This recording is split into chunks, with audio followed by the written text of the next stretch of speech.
भाइयों और बहनों, आज जो कथा आप सुनने जा रहे हैं उसे सुनने भर से ही शनिदेव की कृपा दृष्टि आप पर पड़ सकती है। कहते हैं शनिदेव की निगाह यदि किसी पर पड़ जाए तो राजमहल भी उजड़ जाता है, और वही निगाह यदि प्रसन्न हो जाए तो भिखारी भी राजा बन जाता है।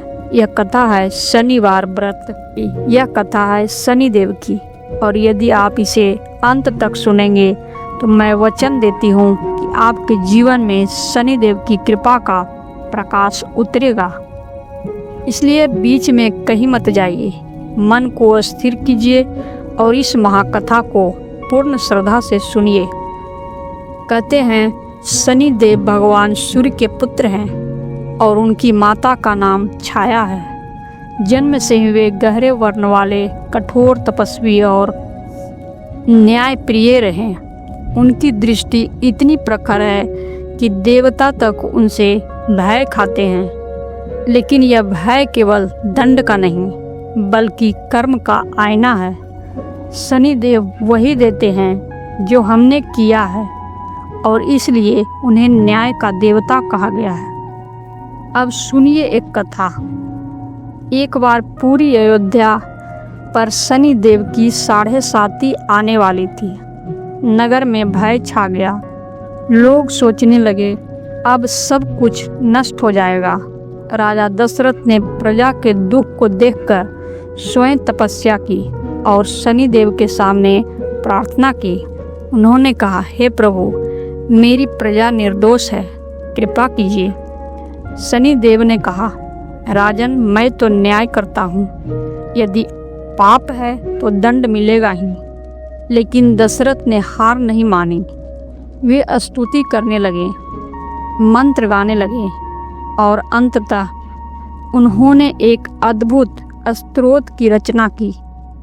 प्रसन्न होकर शनिदेव ने कहा, राजन, तुम्हारे इस भाव से मैं प्रभावित हुआ हूँ।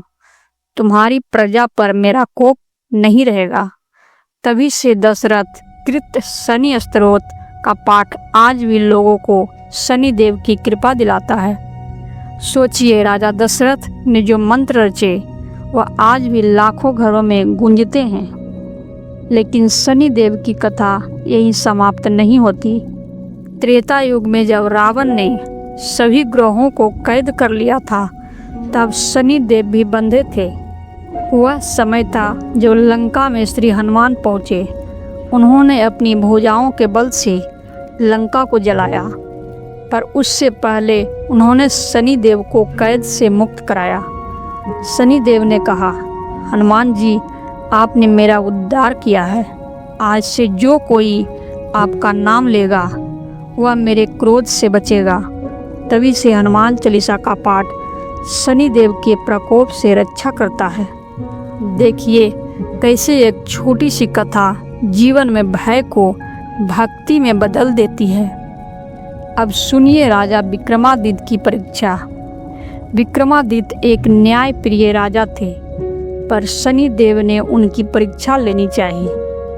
उन्होंने राजा के जीवन में कठिनाइयाँ भेज दिया। राज्य छिन गया, दर दर की ठोकरें खाने पड़ी, झूठे आरोपों में कैद किया गया। सालों तक राजा दुख भोगते रहे, लेकिन उन्होंने धैर्य नहीं खोया। न उन्होंने धर्म छोड़ा, न भक्ति। और अंत में शनिदेव ने प्रकट होकर कहा, राजन, यह सब तुम्हारी परीक्षा थी। तुमने धैर्य रखा, इसलिए अब मैं तुम्हें सब लौटाता हूँ। सोचो भाइयों और बहनों, अगर विक्रमादित्य जैसे महान राजा की परीक्षा हो सकती है तो हमारी भी कठिनाइयाँ केवल परीक्षा ही हो सकती है। और अगर हम धैर्य रख लें तो शनिदेव अंत में कृपा बरसाते ही हैं। इसी प्रकार एक और कथा है श्रवण कुमार की। अपने माता पिता को तीर्थ यात्रा कराने के लिए वह कंधे पर उठाकर चले जा रहे थे। रास्ते में राजा दशरथ ने उन्हें गलती से बाण मार दिया। रास्ते में राजा दशरथ ने उन्हें गलती से बाण मार दिया। माता पिता ने शोक में कहा, जिस प्रकार हमारे पुत्र के वियोग का दुख हमें हो रहा है, उसी प्रकार तुम्हें भी अपने पुत्र का वियोग सहना पड़ेगा।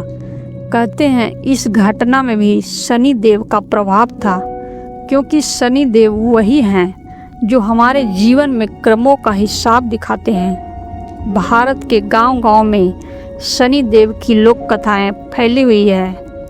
कहीं कहा जाता है कि एक किसान ने आलस्य किया तो शनि देव ने उसे दरिद्र बना दिया, और जब वह किसान सच्चे मन से पूजा करने लगा तो उसके खेतों में सोना बरसने लगा।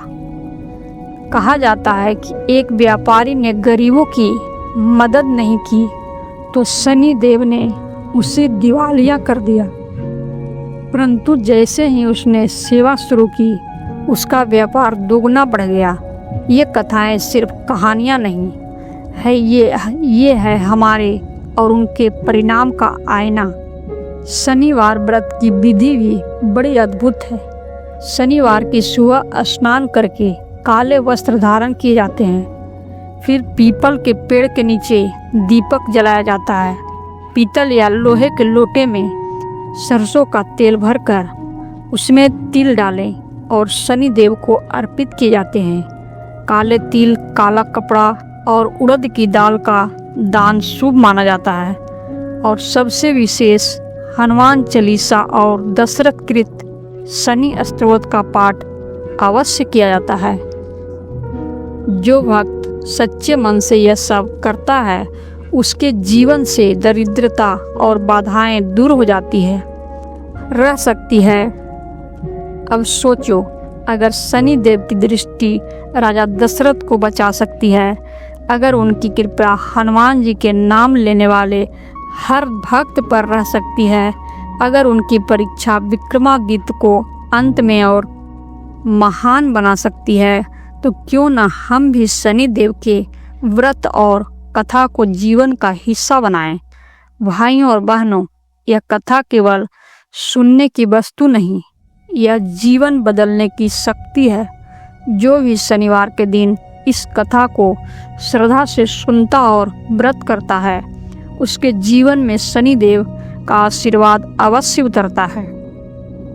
तो अब आपसे एक प्रार्थना है, अगर आपको यह कथा हृदय को छू गई हो तो इसे अपने परिवार में, अपने मित्रों के बीच और अपने गांव नगर में ज़रूर साझा करें, और हर शनिवार इस कथा को सुनाएं और शनि देव का स्मरण करें। तभी आपके जीवन में सुख, समृद्धि, शांति और न्याय का प्रकाश बना रहेगा। जय शनिदेव महाराज।